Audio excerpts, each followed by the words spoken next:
Beneath a quiet patch of grass in a small Irish town, the remains of 796 forgotten children lay hidden for decades, discarded not by accident, but by deliberate design. How did a nation built on faith, family, and morality become the architect of such haunting silence and unforgivable neglect? In the early decades of the 20th century, Ireland was a nation bound tightly by tradition, faith, and a deep sense of collective morality. At the heart of its social fabric was the Catholic Church, whose influence extended far beyond the pews of Sunday Massachusetts.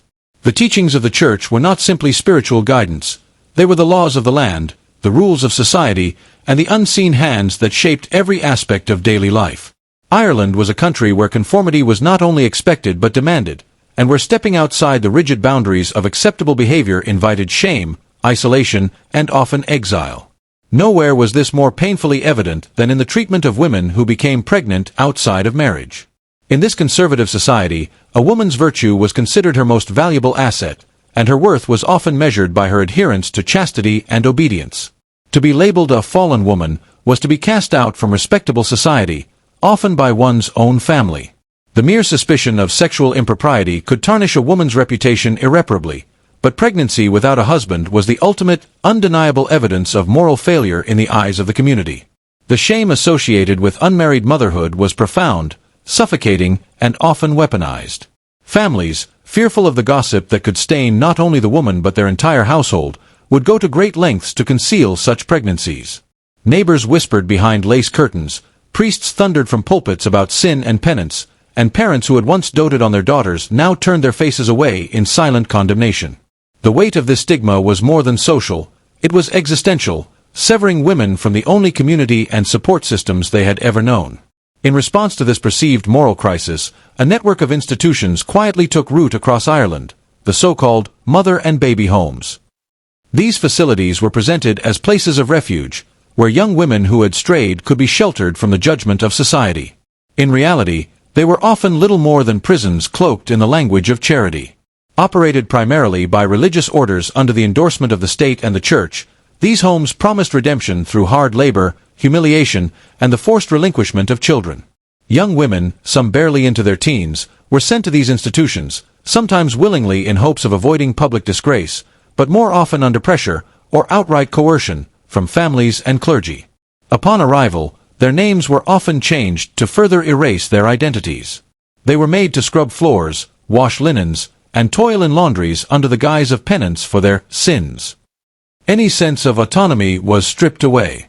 Their pregnancies were hidden from the outside world, their labor pains endured without the comfort of family, and their newborns were frequently taken from them, placed for adoption, often without consent.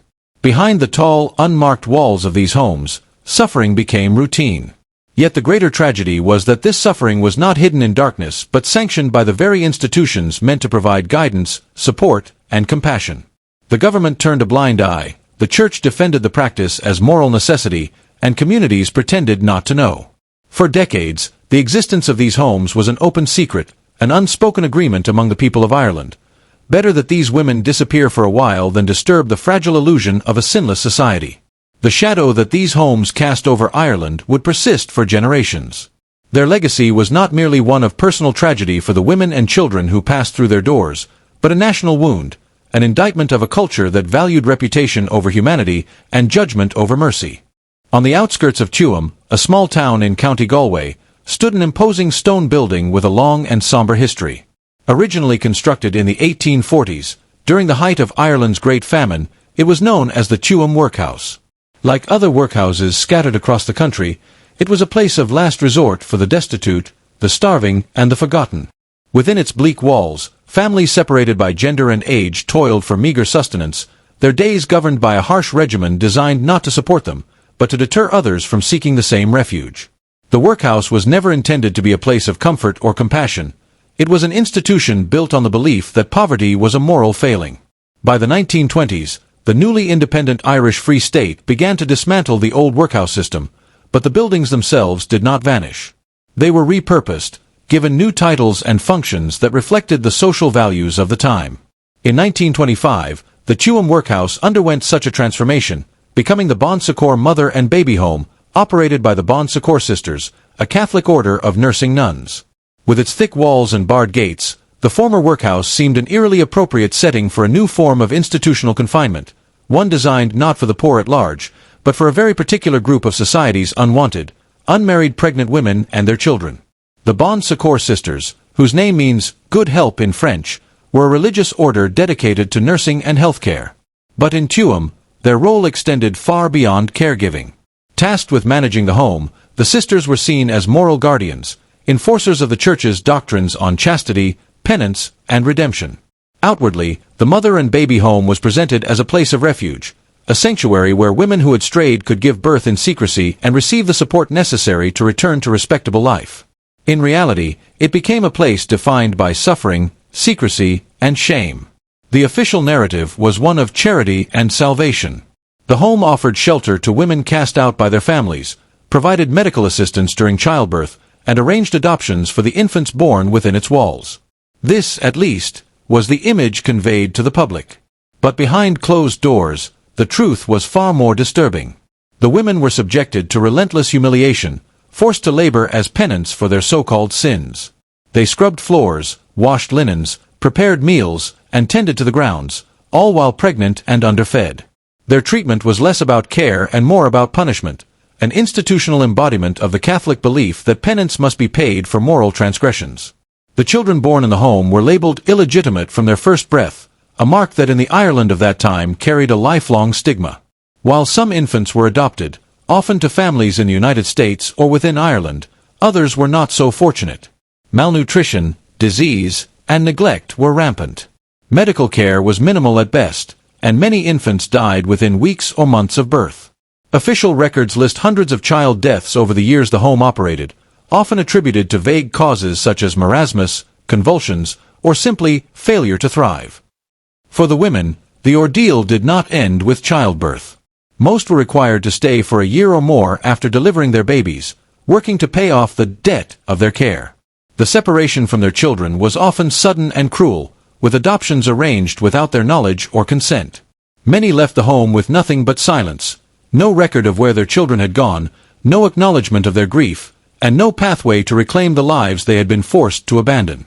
The Bon Secours Mother and Baby Home in Tuam operated under a facade of religious charity, but it was, in essence, a continuation of the punitive culture that had defined the workhouse before it. It was a place where the vulnerable were not protected but punished, where the sins of the community were projected onto the bodies of women and their children. The building on Athenry Road bore witness to countless tragedies, its walls holding the echoes of prayers, cries, and unspoken grief that would remain buried for decades, until the truth began, at last, to surface. The journey to the gates of the Mother and Baby Home was one no young woman ever imagined she would take, yet for countless girls and women in 20th century Ireland, it became a cruel reality. Most arrived not of their own free will but under the crushing weight of family pressure, social condemnation, and religious shame. In a country where virtue was measured by chastity and obedience, the discovery of an unmarried pregnancy was often met not with support or compassion, but with panic and swift judgment. Mothers wept not for the joy of a coming grandchild, but for the perceived ruin of the family's good name. Fathers turned cold, distant, sometimes violent, seeing in their daughter's swelling belly not life, but disgrace. For some, the decision was made without discussion. An uncle would arrive with a suitcase, or a priest would be summoned to deliver the grim instructions. Others were sent away under the false pretense of visiting relatives in another county or taking a job in the city. The truth was carefully concealed from neighbors and friends. A daughter who vanished from her home for months returned thinner, quieter, and carrying a secret she would be expected never to speak of again. To become pregnant outside of marriage was to become invisible, removed from the sight of a community determined to protect its fragile facade of morality. As the young women crossed the threshold of the home, whatever sliver of autonomy they still held was swiftly stripped away. The first step was the loss of identity. Upon arrival, most were assigned new names or referred to by numbers instead of the names they had carried all their lives. Their clothes were taken, replaced with plain, institutional garments meant to erase individuality and reinforce the message that they were no longer ordinary members of society. The few personal belongings they had been allowed to bring were often confiscated, locked away until the day they would leave, if they were allowed to leave. The message was clear from the moment they entered. You are no longer yourself. You are your sin. You are your shame. The regime within the home was designed to break down any sense of personal agency. The women were not patients receiving care, but penitents paying a moral debt.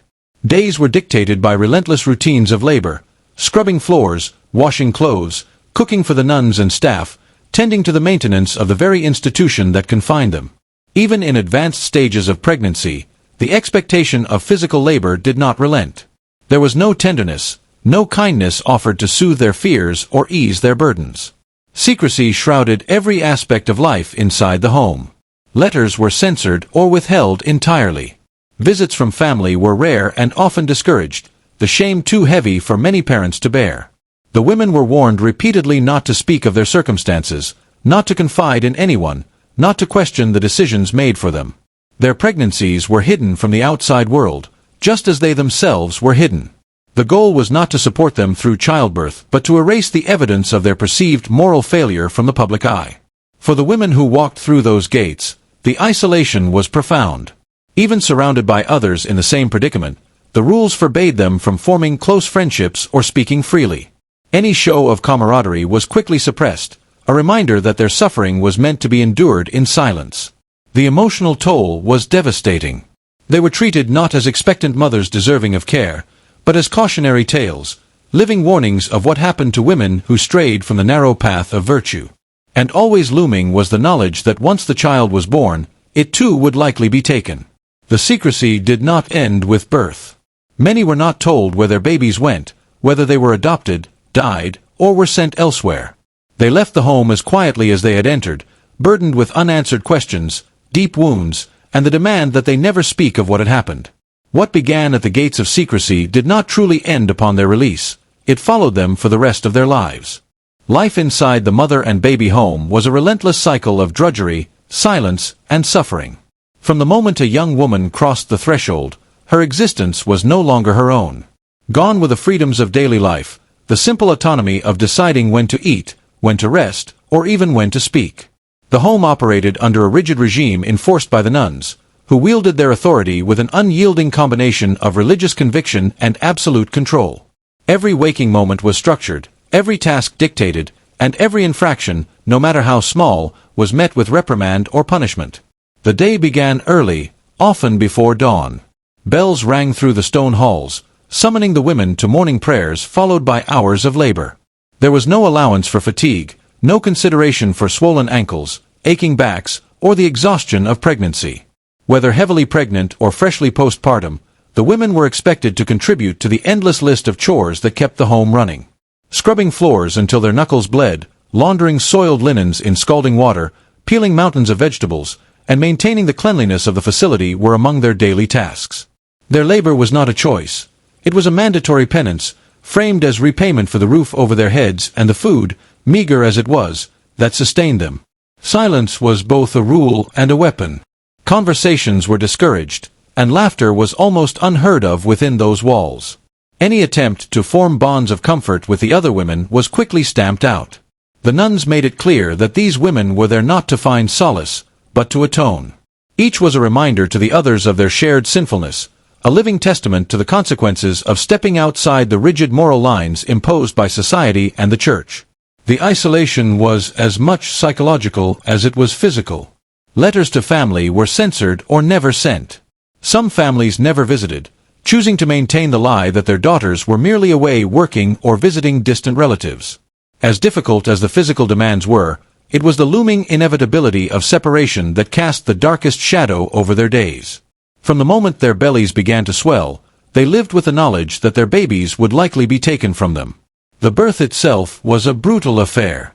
Medical care was minimal, pain relief non-existent, and the process was treated as yet another form of penance. The nuns often acted as midwives, their focus more on discipline than compassion. Laboring women were offered little comfort, reminded through scripture and sharp words that their suffering was the price of their moral failings. For many, the moment of birth was not one of joy but of profound grief. There was often no opportunity to hold their newborns, no chance to whisper a name or a promise of love. Some heard their babies' first cries only to have them swiftly carried away. Others were told their children were sick and taken to infirmaries, never to return.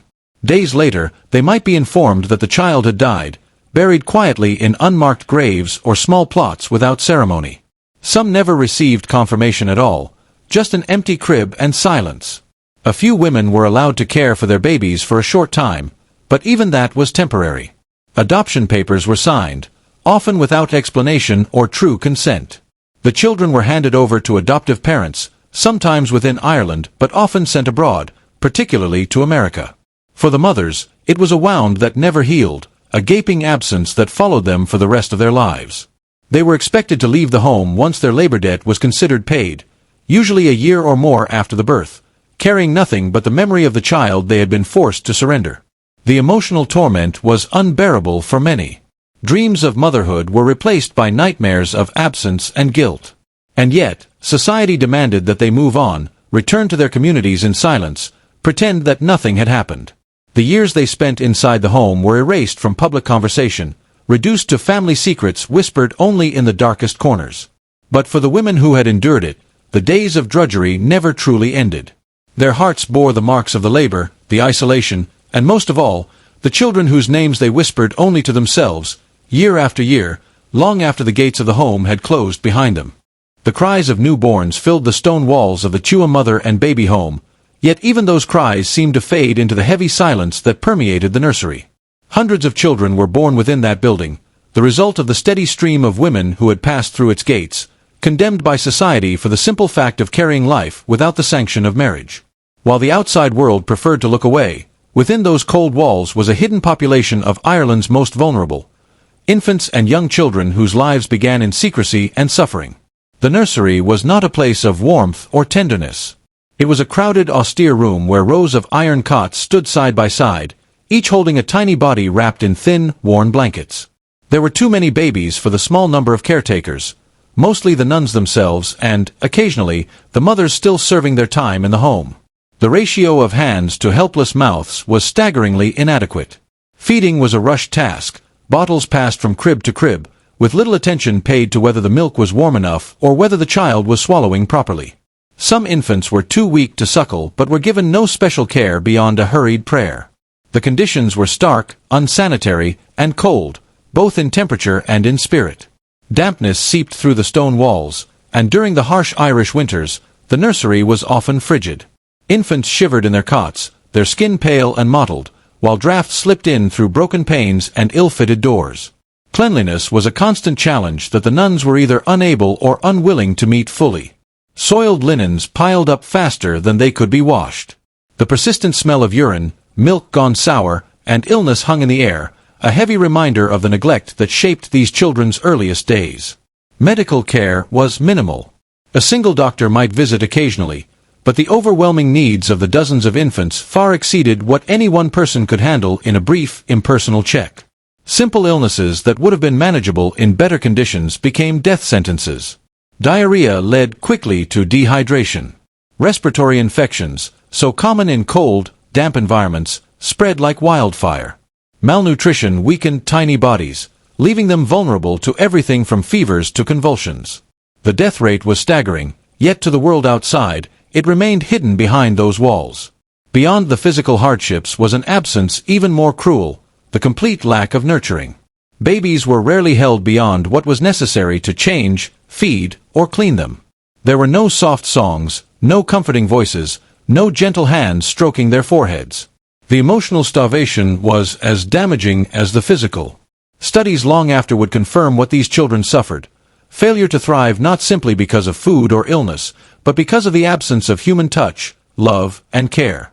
The babies learned quickly that their cries would go unanswered, and in time, many stopped crying altogether, their silence becoming as haunting as the sound of their earliest wails.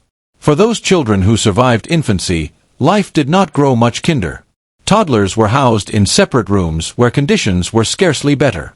They spent their days confined to cribs or penned areas, given few toys, little stimulation, and even less affection. Language development stalled in the absence of conversation. Physical milestones were delayed because there was no one to guide their first steps, no one to coax them to stand, no one to catch them when they fell.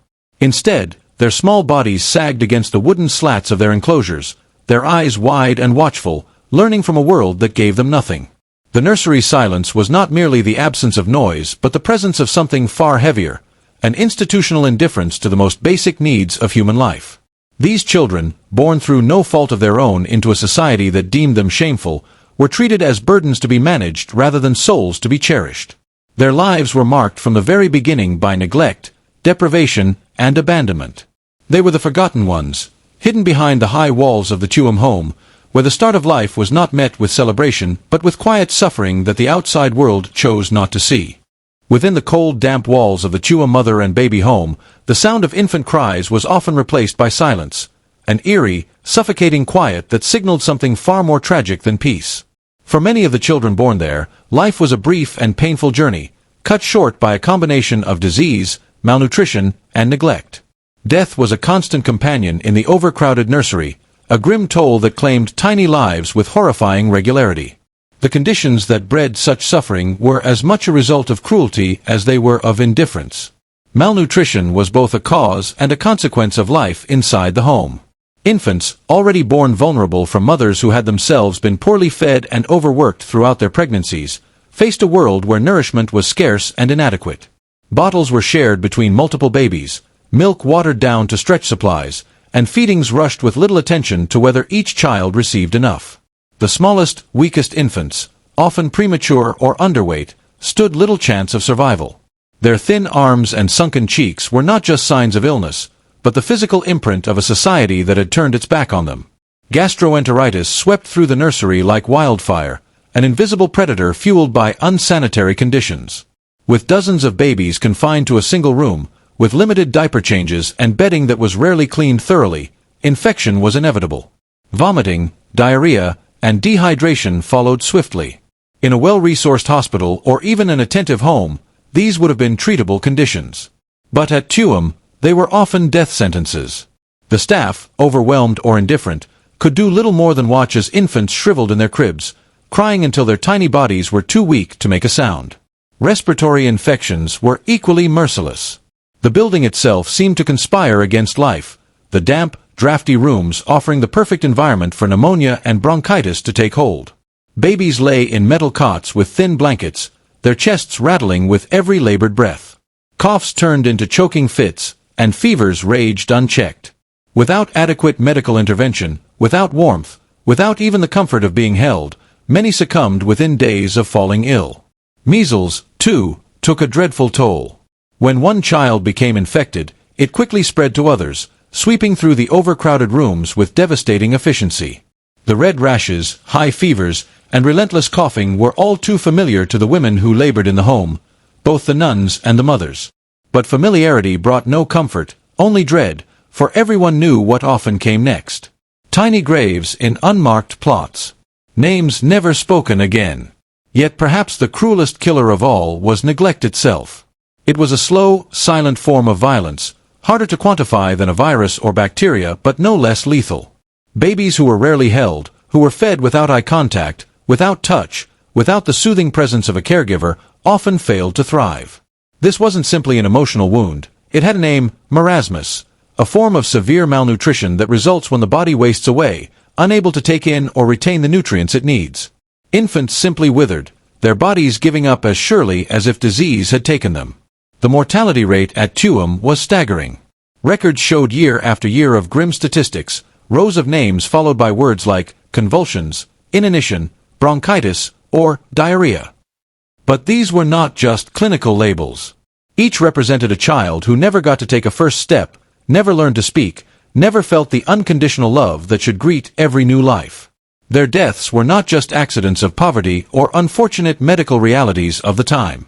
They were the inevitable result of systemic neglect, of an institution designed not for care but for concealment, a place where the very existence of these children was treated as an inconvenience to be managed, not a life to be cherished. The walls of the Tuam home bore silent witness to this slow, relentless culling of innocence. Death was expected there, even normalized. The babies who survived were considered fortunate not because they were loved or nurtured, but simply because they had managed, against impossible odds, to endure. But for so many others, the Grim Reaper's toll was paid in full, an entire generation of forgotten souls lost to cruelty dressed as morality. 4 years, the heavy silence that surrounded the Tuam mother and baby home was accepted without question. The community knew of the building, knew of the women who were quietly sent there and the infants who were born behind its walls. But few dared to ask what became of those children, especially the ones who never seemed to leave. It was as if their existence dissolved the moment they drew their last breath.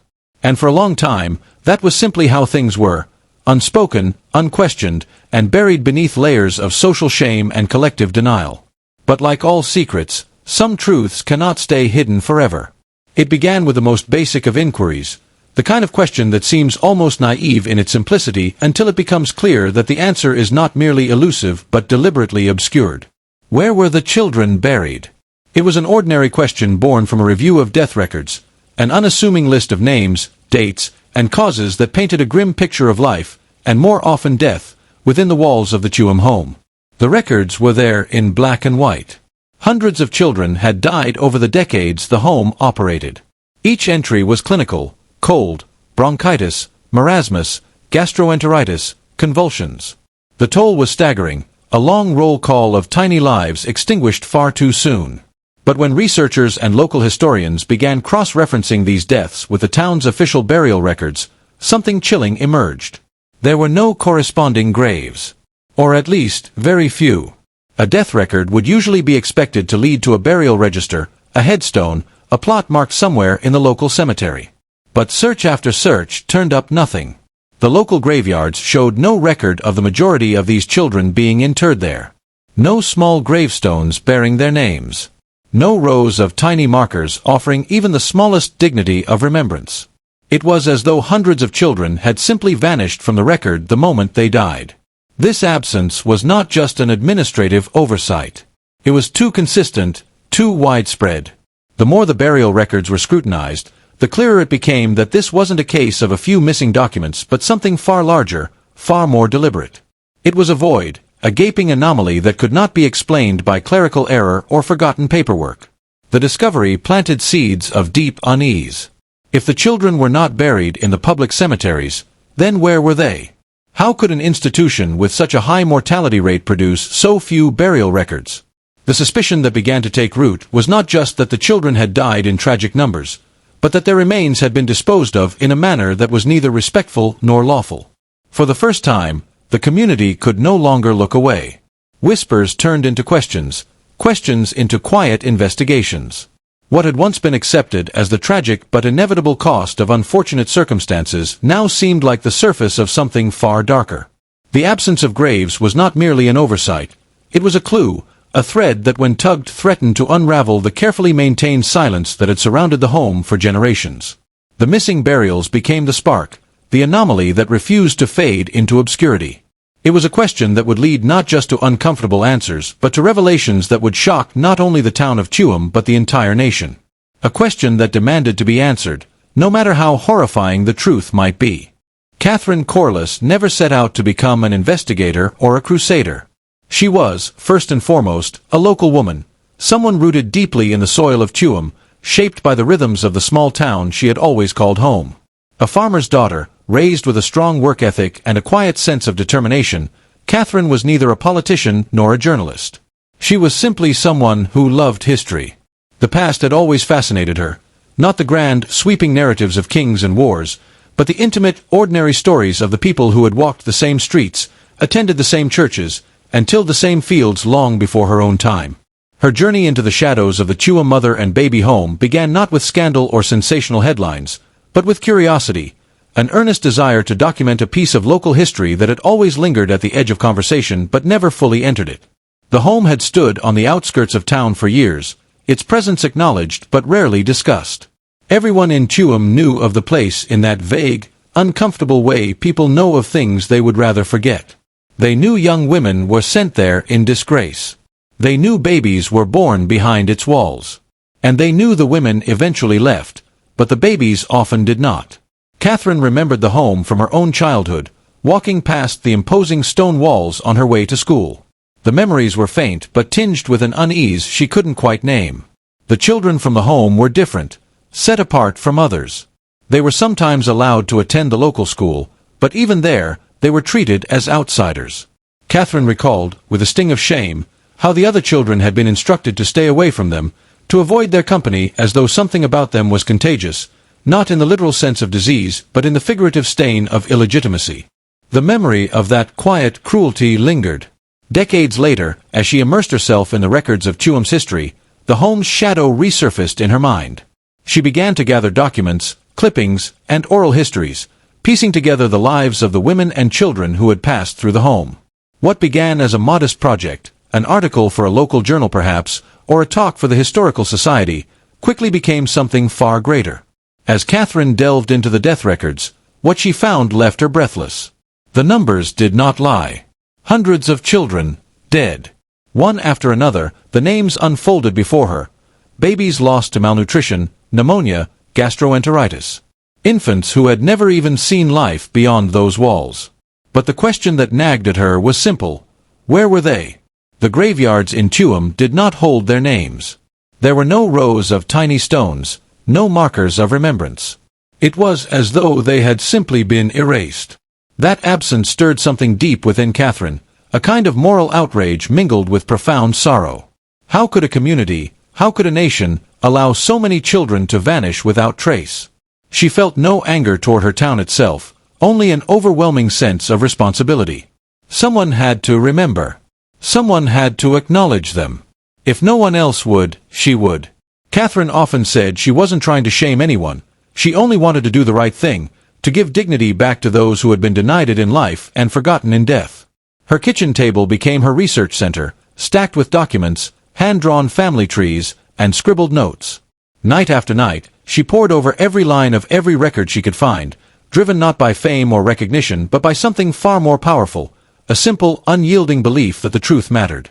These were children. Human beings. They deserved to be counted. They deserved to be remembered. Catherine Corliss had never thought of herself as particularly brave. But bravery, it turned out, was not always loud. Sometimes it was quiet, steady, and relentless, the determination of one woman, armed only with her conviction and her compassion, to pull the forgotten dead back into the light. Catherine Corliss had never anticipated how consuming the work would become. What began as a humble attempt to write a short local history soon spiraled into something far weightier, something that would haunt her thoughts during the day and follow her into restless sleep at night. The deeper she dug, the more resistance she encountered, not in the form of open opposition, but in the heavy inertia of silence, apathy, and the discomfort of those who preferred that certain histories remain buried. It started with the death certificates. Catherine quickly realized that no single, tidy record existed of the children who had died at the Tuam mother and baby home. If she wanted to find them, she would have to trace them individually, one name at a time. Each certificate came at a cost, and with no official funding or sponsorship, Catherine paid for them herself. Visit after visit to the local registrar's office became a routine. She would fill out forms, request records, and wait. Then the clerk would return with another small, pale sheet of paper, each one a testament to a life lost. The names began to pile up. A child who had died at 3 days old. Another at 2 weeks. Another at 6 months. The cause of death was almost always tragically familiar. Bronchitis, marasmus, diarrhea, measles, or simply inanition, the clinical term for starvation. Each document told the same bleak story. Fragile lives born into neglect, deprivation, and indifference. It was a paper trail of sorrow, growing longer with every passing week. Catherine meticulously catalogued each one, recording the names, dates, ages, and causes of death in notebooks lined with her careful handwriting. But the numbers themselves did not satisfy her growing sense of unease. Where were the burial records? Where were the final resting places for these children? She turned next to the church archives, believing that the local clergy, with their long tradition of detailed record-keeping, would surely have documented the burials. What she found was profoundly unsettling. The parish death registers were sparse, with only a handful of entries that correlated with the dates of the children's deaths. For the vast majority, there were no entries at all. It was as though the children had died and then ceased to exist entirely in the eyes of the church. Undeterred, Catherine approached the county council for records, hoping that somewhere in the dusty archives there would be burial permits, cemetery plots assigned, something. But the council files mirrored what the church records had revealed, almost nothing. The absence was more telling than any entry could have been. If these children were not recorded in the public burial grounds, where had they gone? As her research deepened, the realization crept in slowly but steadily. This was not a case of a few lost records or administrative oversights. This was systematic. Hundreds of children had died in that home, and almost none had been granted the dignity of a marked grave or a recorded burial. The magnitude of it was staggering, and with every new certificate, Catherine felt the weight of responsibility growing heavier. There were moments when she questioned whether she could continue. Sitting alone at her kitchen table late into the night, surrounded by stacks of certificates and folders filled with photocopies, she would sometimes pause, her pen hovering over her notebook, her eyes brimming with tears. But the faces in her mind were not just names on paper. They were the silent, forgotten voices of the children. Children who had never been held long enough, fed enough, or loved enough, only to be erased in death as thoroughly as they had been neglected in life. Every discovery reinforced her determination. No one else seemed willing to do this work. No one else seemed to care enough to ask these questions, let alone demand the answers.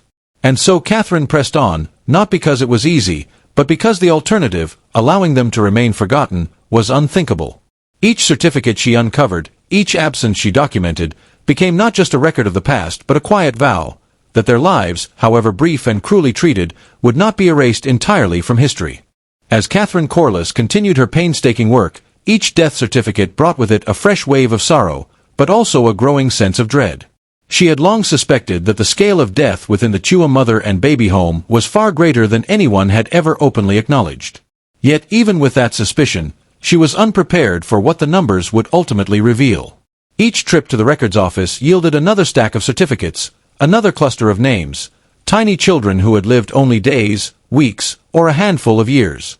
The tally grew steadily, each name a life that had quietly begun and ended within the confines of that imposing stone building. Finally, when the last certificate had been collected, when every name had been checked and recorded, the figure stared back at her from her kitchen table like something out of a nightmare. 796. 796 children had died at the Tuam mother and baby home between 1925 and 1961. The number was staggering, almost inconceivable for a single institution in a small town. 796 babies and young children whose lives had ended within those walls. Catherine sat staring at the number, her hands trembling, her heart pounding with something that went beyond grief. There was confusion at first, followed by disbelief. Surely this wasn't right. Surely there was an explanation waiting just beyond the next document, the next record, the next phone call. She cross-referenced the death certificates against burial records once more, checking and rechecking, hoping desperately that she had made a mistake. But the outcome was always the same. Only 2 children from the home were listed in the records for the public cemetery. Just 2. The realization hit her like a physical blow. Hundreds of children had died, and there was no trace of where they had been buried. No graves in the local cemetery. No records of interment in any surrounding parish. The absence wasn't just alarming, it was deafening. It was, she realized with a growing sense of horror, a silence that had been deliberately maintained for decades. The question now burned brighter than ever. Where were they? Catherine's mind turned back to the stories, the whispers that had always circled the site of the former home. There had long been vague talk among the locals about a plot of land behind the building, an area where children were said to have been buried. For years, it had been dismissed as rumor, the kind of uncomfortable folklore that small towns carry quietly without ever daring to speak aloud in polite company. But with the cold certainty of the numbers before her, the whispers now seemed to point to an unspeakable truth. She remembered the old maps of the property, the part of the grounds labeled as a septic tank back when the building had been a workhouse. A dreadful thought began to form, creeping into her mind like a shadow she couldn't shake. Could they really have been buried there? Could the remains of almost 800 children be resting, hidden, in an unmarked mass grave within what was essentially an abandoned waste facility?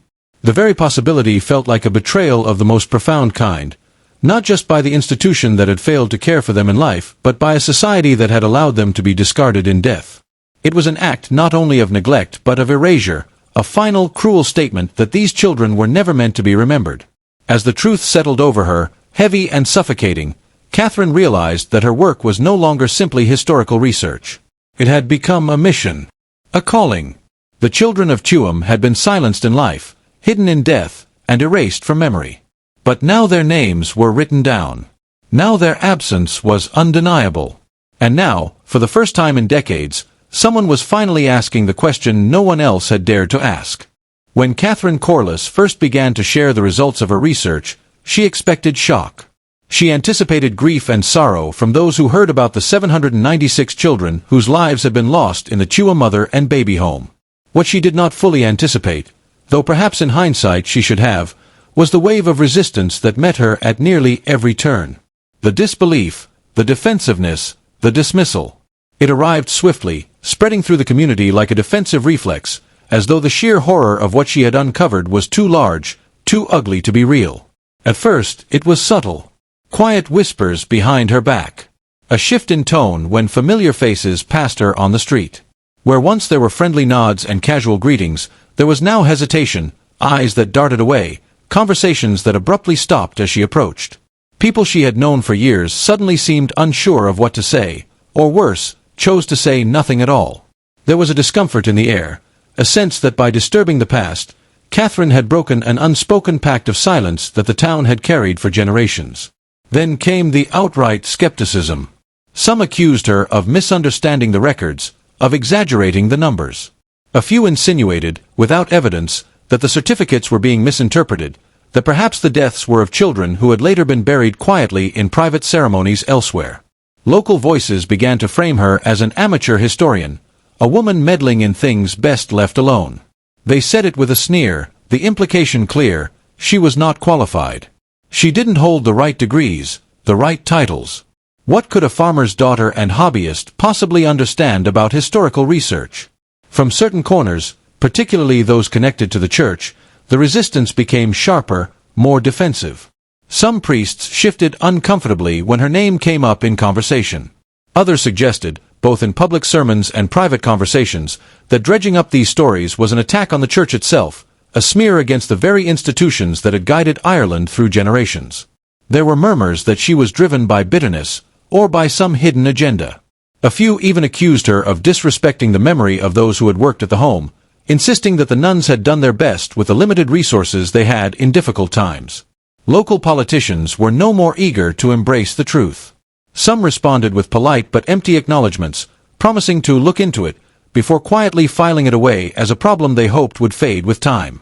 Others dismissed her outright, suggesting that digging into the past served no purpose. Why bring up painful memories? Why cause trouble over something that happened so long ago? For Catherine, it was a surreal and isolating experience. She had expected sadness, maybe outrage. But she hadn't expected that so many would cling so fiercely to the comfort of denial. And yet, deep down, part of her understood it. The truth she was presenting didn't merely point fingers at a long-closed institution. It called into question an entire social order, a system that had allowed the marginalization, the suffering, and ultimately the disappearance of hundreds of innocent children. To accept her findings meant more than just acknowledging what happened at the Tuam home.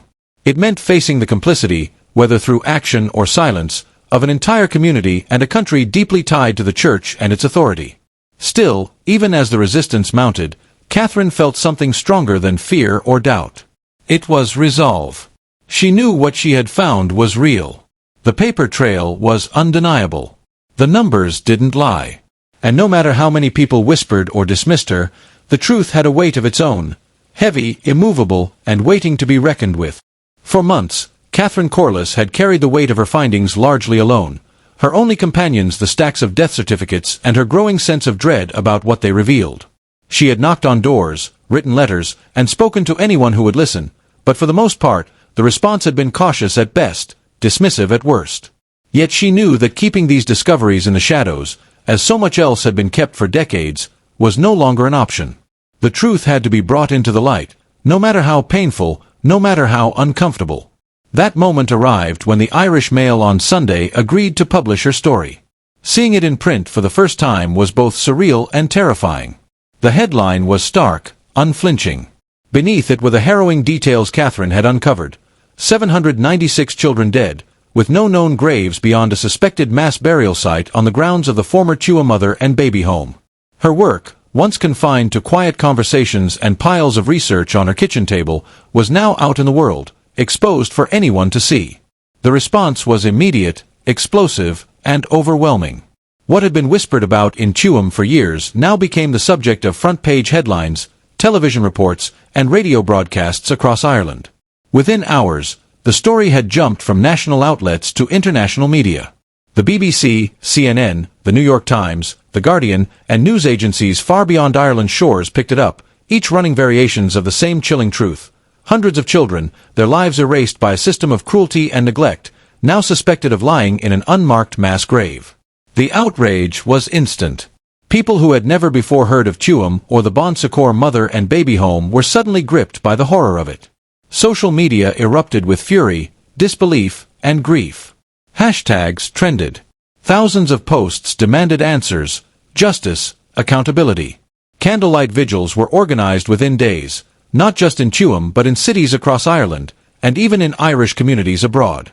The scale of the tragedy struck a chord far beyond those directly connected to it. It was not just a local scandal, it was a national reckoning. Politicians who had previously brushed Catherine aside now scrambled to issue statements. Some expressed shock, others regret. A few fumbled through vague promises of investigations and accountability, their words often sounding hollow against the sheer magnitude of public outrage. The government, pressured by a furious public and relentless journalists, announced it would launch an inquiry into not only the Tuam home but also the broader network of mother and baby homes across the country. The Catholic Church, long revered but now increasingly scrutinized, responded with a mixture of defensiveness and muted sorrow. Some clergy expressed deep regret and offered apologies, while others clung to the defense that the past was a different time, with different standards, as if such an excuse could soften the horror of what had been uncovered. For Catherine, the sudden glare of media attention was both validating and deeply uncomfortable. She had never sought the spotlight, never imagined that her quiet work as a local historian would thrust her onto the world stage. Interviews poured in. Journalists camped outside her home. Strangers sent letters of support, while others, still uncomfortable with her revelations, continued to whisper criticisms from the sidelines. But it didn't matter anymore. The story was out. The truth could no longer be buried, no longer be dismissed as the ramblings of an amateur historian. What had started as a lone woman's quest to honor forgotten children had now become something unstoppable. The world was watching. The silence that had hung over Tuam for so long had been shattered forever. In the days and weeks that followed the explosive publication of Catherine Corliss's findings, the initial wave of shock transformed into something sharper, something far more determined. Grief gave way to fury, and disbelief hardened into resolve. The public outcry swept across Ireland like a rising tide, gathering strength with each passing day. What had once been an uncomfortable whisper, confined to quiet conversations within Tuam, now echoed through every corner of the country. People were no longer willing to look away. Survivors of the mother and baby homes, many of whom had spent decades carrying the silent weight of their trauma, began to step forward. Their voices, once muted by shame and the fear of being disbelieved, grew louder. They told stories of cruelty, neglect, and the deep, unhealed wounds left by the forced separation from their children. Some had been women who had given birth behind those walls. Others were now adults who had begun life as infants within the homes, labeled from birth as unwanted. Each testimony added a layer of raw humanity to the cold statistics Catherine had uncovered. These were not just numbers. They were mothers, fathers, sons, daughters, living proof that the legacy of these institutions was not buried in the past but carried in the present. Survivor groups organized quickly, galvanizing around a shared purpose. Their collective voice became a force that could not be ignored. Press conferences were held. Petitions gathered tens of thousands of signatures within days. Social media campaigns exploded, filled with photographs of missing family members, newspaper clippings from the era, and heartbreaking pleas for information. Activists and advocacy organizations lent their strength, demanding transparency, accountability, and above all, answers. The government, long accused of turning a blind eye to the abuses of the past, could no longer afford silence. Questions thundered from the floor of the Dáil Éireann, Ireland's parliament. Politicians who had once dismissed Catherine's work as exaggerated or irrelevant now found themselves facing a public that was no longer patient, no longer willing to accept vague reassurances or polite deflections. Demands for a full-scale, government-backed investigation grew impossible to ignore. The pressure mounted not only from within Ireland, but from the international community as well. Human rights organizations issued statements condemning the abuses, calling for justice for the victims and their families. Foreign journalists pressed the Irish government for answers, framing the story not as an isolated scandal but as part of a larger global reckoning with historical institutional abuses. Ireland's image on the world stage was at risk, and with it came diplomatic pressure that amplified the voices of those demanding action. Inside the church, too, the walls began to crack.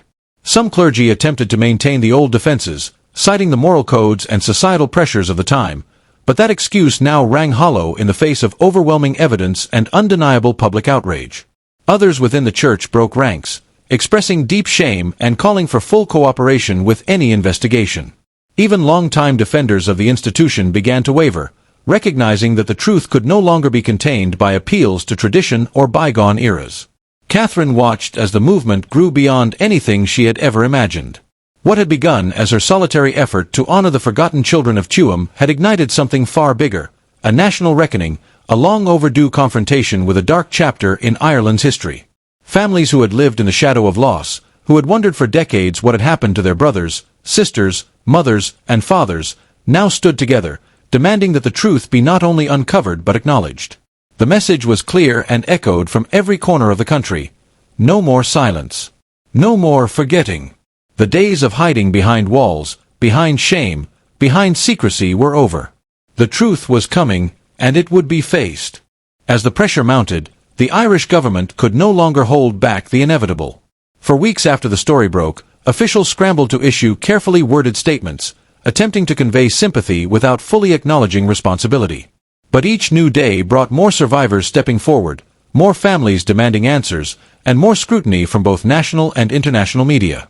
The political cost of inaction was rising, and the collective outrage had reached a boiling point that could not be ignored. Finally, under immense public and political pressure, the government announced the establishment of a formal commission of investigation into mother and baby homes. It was a reluctant concession, not born out of sudden moral clarity, but out of necessity. The anger simmering across the country was no longer confined to Tuam or to those directly impacted by the scandal. This had become a national reckoning, a mirror held up to Ireland's past, reflecting an image many were not prepared to see. The announcement was met with a mixture of relief and skepticism. For the survivors and the families of those who had been lost, it was a critical first step.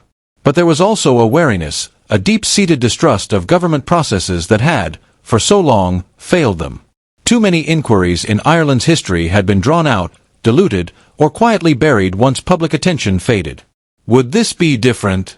Would this commission truly dig into the darkest corners of the nation's past, or would it serve as a bureaucratic shield to protect the state and the church from full accountability? The mandate of the commission was extensive in scope, at least on paper. It was tasked not only with investigating the Tuam mother and baby home, but also with examining dozens of similar institutions across the country. The inquiry would cover the years from 1922, the birth of the Irish Free State, through to 1998, when the last of these homes officially closed. The sheer breadth of the investigation was staggering.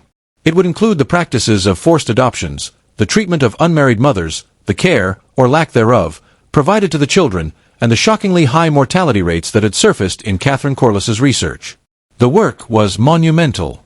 Teams of researchers and legal experts were assembled to comb through decades of records, much of which had been poorly kept, hidden, or deliberately destroyed.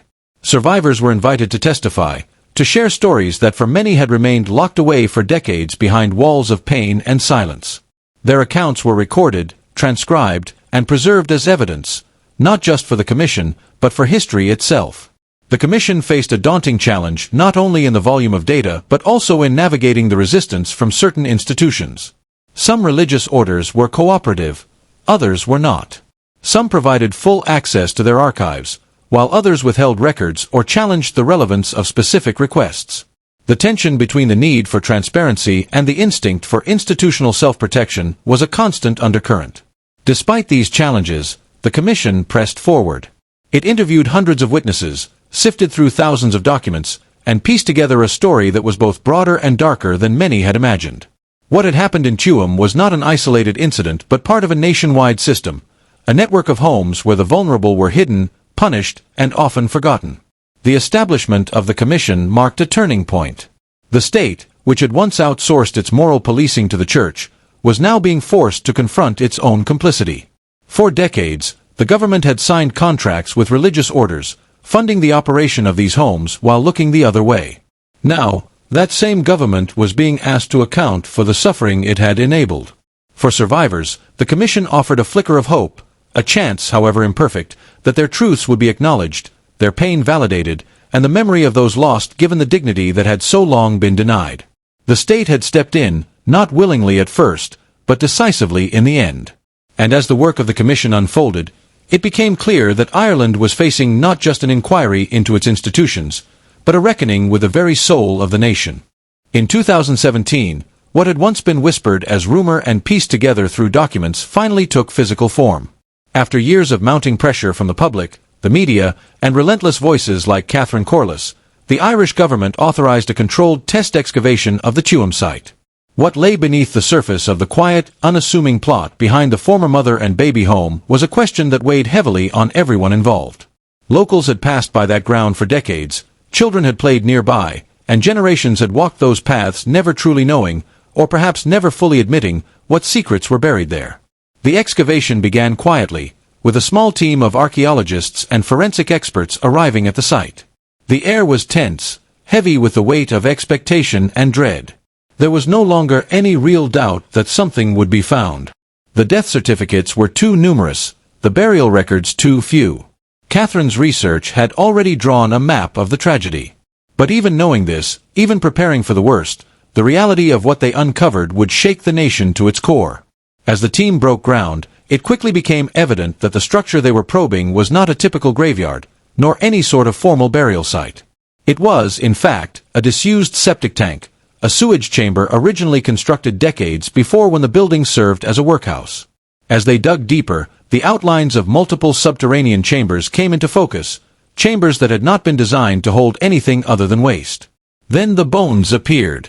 First one, then another, and then clusters, tiny, fragile skeletal remains packed together within the damp, crumbling walls of the tank.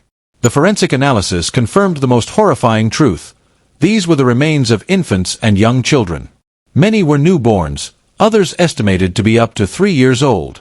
The state of the bones, the conditions in which they were found, told a silent story of neglect, abandonment, and systematic disposal that words alone could never fully capture. The images were devastating. Rows of small bones jumbled together, skulls no larger than an apple, ribs as delicate as twigs. They were not laid to rest with ceremony or care. There were no coffins, no markers, no prayers whispered over these lost lives. They had been placed, dumped, really, into a place meant for human waste. It was an act so callous, so devoid of dignity, that even those who had studied the darkest chapters of Ireland's institutional history were stunned into silence. News of the discovery spread quickly, first locally, then nationally, and then around the world. While the documents had told one part of the story, the earth itself had now confirmed it beyond all doubt. The evidence was no longer just paper. It was bone. It was real. It was undeniable. For many in Tuam, there was a reckoning that came with watching the dig unfold. Some who had long resisted the uncomfortable questions now stood at the perimeter fence, peering in with expressions of sorrow, disbelief, and guilt. There were tears, murmured prayers, and moments of stunned silence as the reality of what had been hidden just beneath their feet became impossible to deny. For the families of those lost, the confirmation was a cruel vindication. What they had feared, what they had suspected but never fully known, was true. Their siblings, their cousins, their aunts and uncles, those little souls, had not been given graves, had not been treated as children, but as refuse. Their short lives were discarded not only by an institution, but by a society that had decided they were unworthy of love, of memory, of dignity in life or death. As the bones were carefully catalogued and removed for further study, a profound silence settled over the site.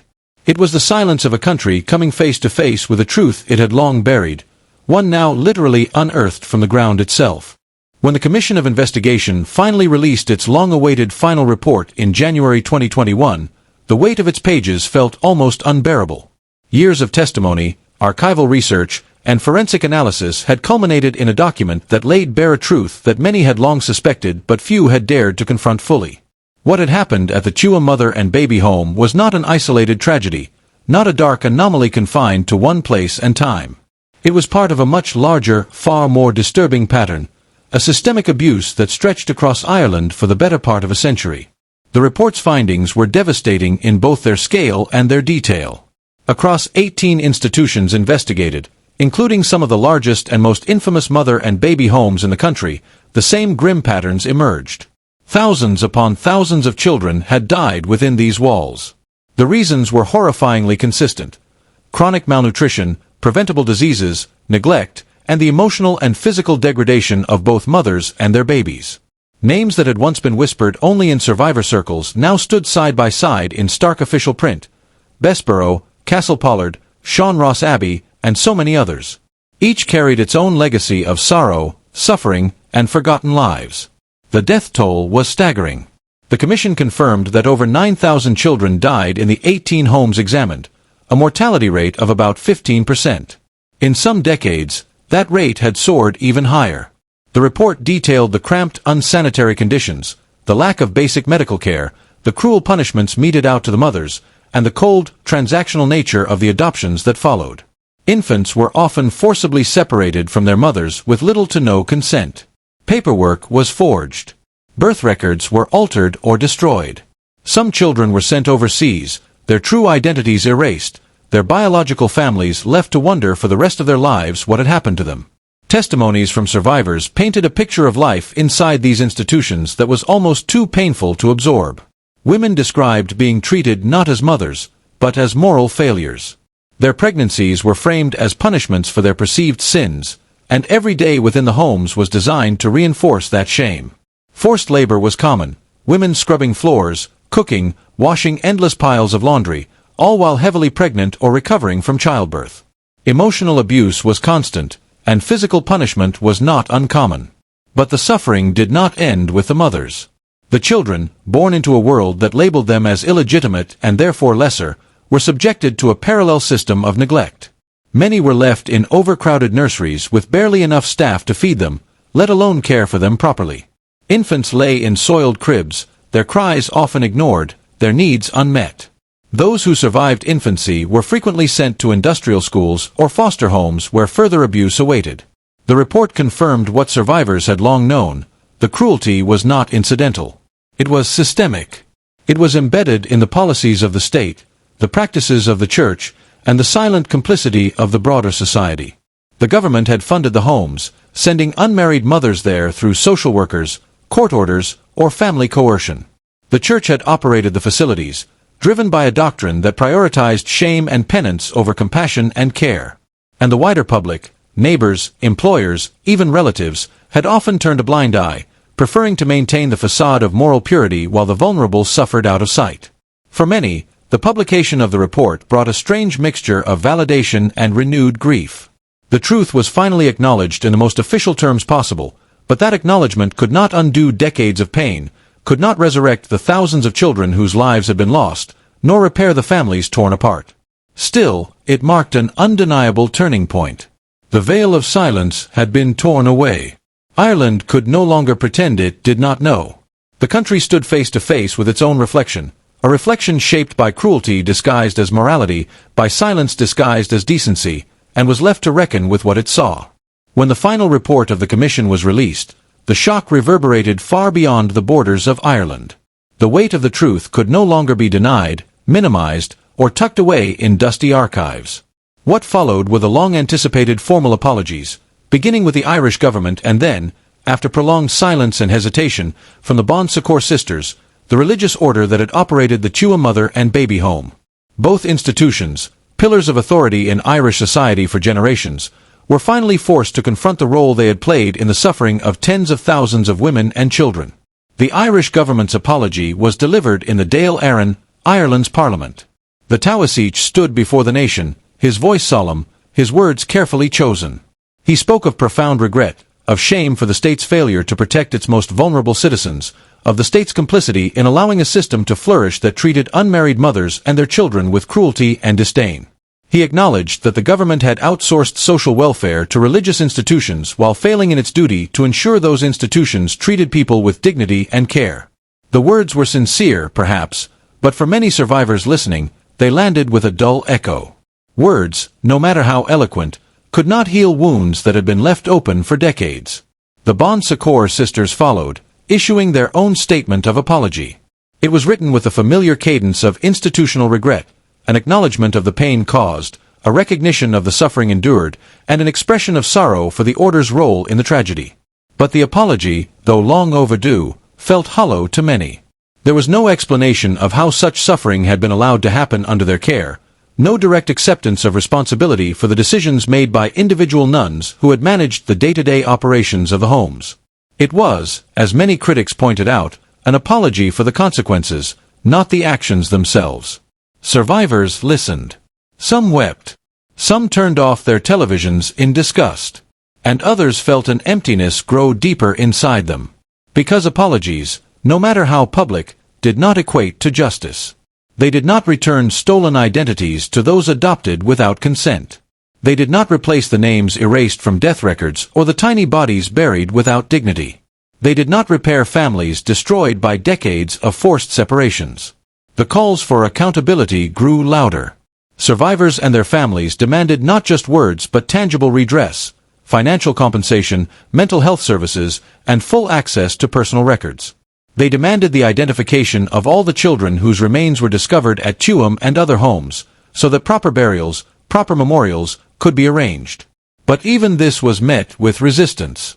Legal barriers, data privacy concerns, and the reluctance of some religious orders to release archives continued to stall progress.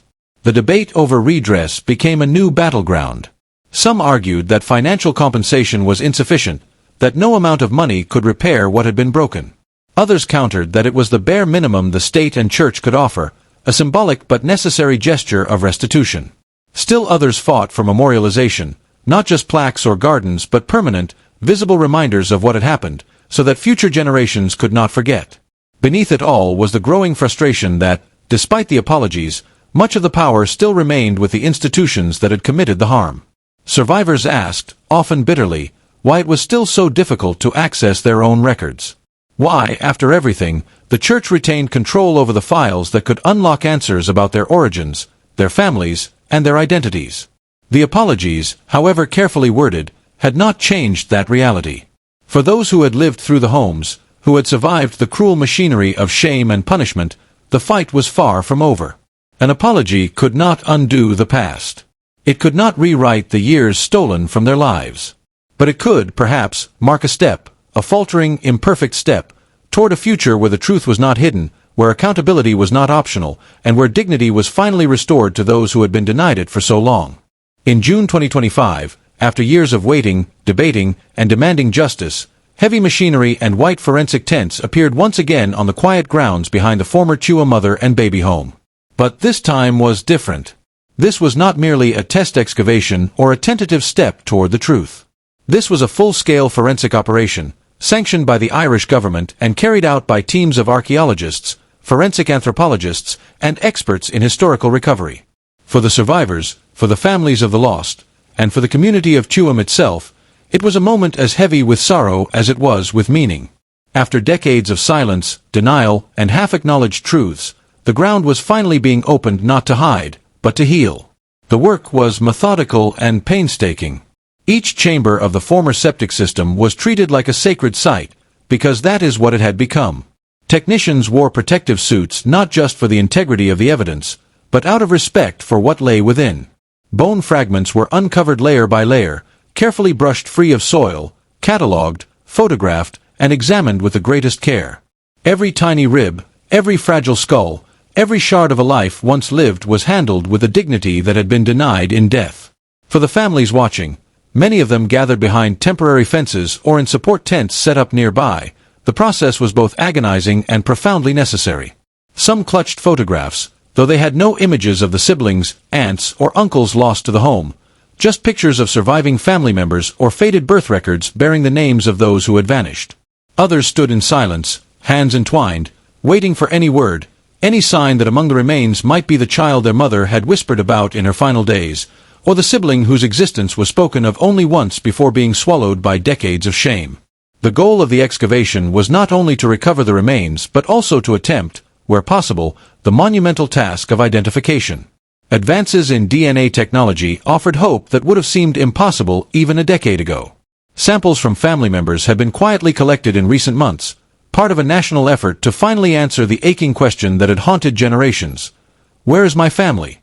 For those whose DNA would match, the reward would be bittersweet, a chance to reclaim the lost, to give them a name again, and to offer them the dignified burial they were denied in life. But the significance of this work stretched far beyond Tuam. It was a reckoning not just with what had happened on this small patch of land, but with a larger legacy of how Ireland had once treated its most vulnerable. The Tuam excavation became a symbol, visible proof that the country was finally prepared to confront the darkest corners of its history, not with whispered apologies, but with tangible action. Throughout the country, conversations shifted. Schools taught lessons not only about famine and rebellion, but also about the institutional abuses of the 20th century. Memorials were proposed not only in Tuam but at other sites where similar horrors had occurred. Survivors, once shunned or dismissed, were invited to share their stories in government chambers, in classrooms, in public forums where their voices were finally heard without shame. And yet, even as progress was made, the pain remained. The excavation could not undo what had been done. It could not restore the years stolen from mothers who had cried themselves to sleep wondering what became of the babies taken from their arms. It could not fill the absence carried by adults who had grown up never knowing their own names, their own families, their own histories. But it could, at the very least, offer a measure of peace, a recognition that their lives mattered, that the silence was broken, and that dignity, though long delayed, was no longer being denied. The legacy of the Tuam home would never be forgotten. It had become a scar on the face of Ireland, but also a reminder, a solemn promise etched into the collective conscience of a nation. Never again. Never again would the vulnerable be hidden away, discarded, and forgotten. And never again would silence be mistaken for peace. The past had finally been unearthed, and with it, the path toward dignity was being laid, one careful step, one recovered name, one sacred burial at a time.